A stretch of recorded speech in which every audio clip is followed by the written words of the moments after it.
After 5 long years of waiting for a sequel to the groundbreaking animation Into the Spider-Verse, fans would not be disappointed when Across the Spider-Verse hit theaters in the summer of 2023.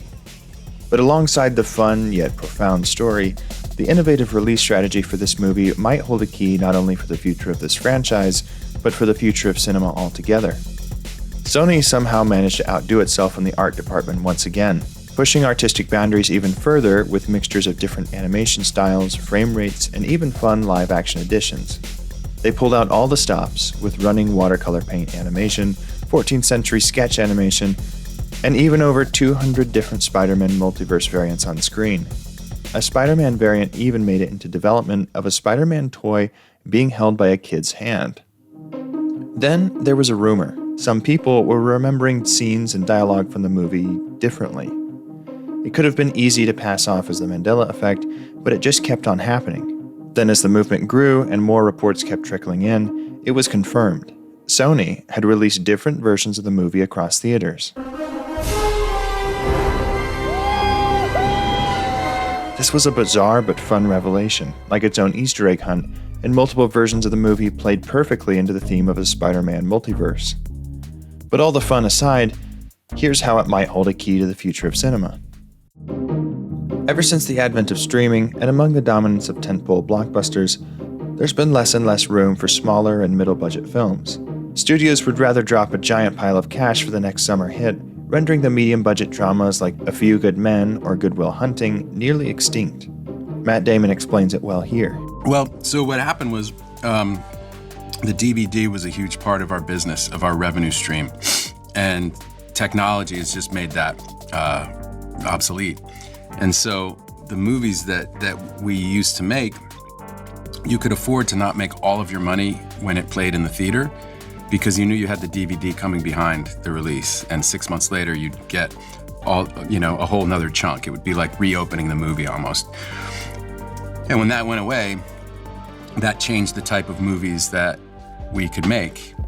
If this was the early 70s, you actually had to look up movie showtimes in a newspaper or a magazine to see what's playing, and then go watch it in a theater because that was the only chance you'd ever have to see it. Unless you could catch it on your small TV at home, which could take years of waiting, or the movie was so popular there was an eventual re-release. And as Matt Damon explains, with the advent of VHS tapes and then DVDs, people could get a copy of the movie later, and the studio would get some healthy back end with DVD sales. But now, since physical media can no longer be counted on for sales to recoup budgets, because people can easily wait a few months for a streaming release, obviously the main focus is now what will convince people to take the effort to actually get themselves to a theater to experience the film there instead of their living rooms. One might say the answer is scarcity. There are many words and phrases we could use for this: scarcity, exclusivity, fear of missing out, limited resources. If you don't act now, you'll miss out. It's a well-worn marketing tactic used by companies everywhere. People feel this about spectacle films. They can watch an indie drama in their living room without feeling the need to have seen it in a theater, but with the visually dazzling film like this one, people naturally feel the need to experience the spectacle on a huge screen so they can get swept into the story and experience the energy of the crowd. This is why Across the Spider-Verse is such an interesting case.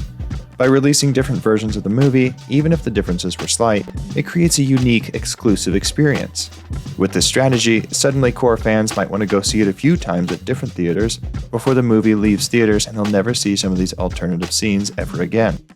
This idea has been explored a little bit already in 1985's Clue movie, in which different endings to the murder mystery were played across various theaters, and more recently when Avengers Endgame rolled out a special release near the end of its theatrical run that included an exclusive post-credits scene to drive more ticket sales and have a shot at the box office record. The idea from Across the Spider-Verse just seems so fun, interesting, and unique. It's essentially an Easter egg hunt, and it might just be genius marketing. So was it intentional? Actually, maybe not totally.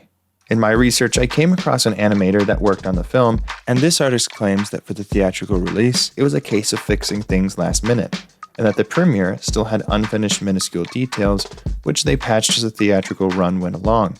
The later digital release stirred up some additional controversy as fans noticed even more changes, But producers Phil Lord and Chris Miller say that in addition to fixing details, they allowed for more additional changes since it played into the multiverse theme.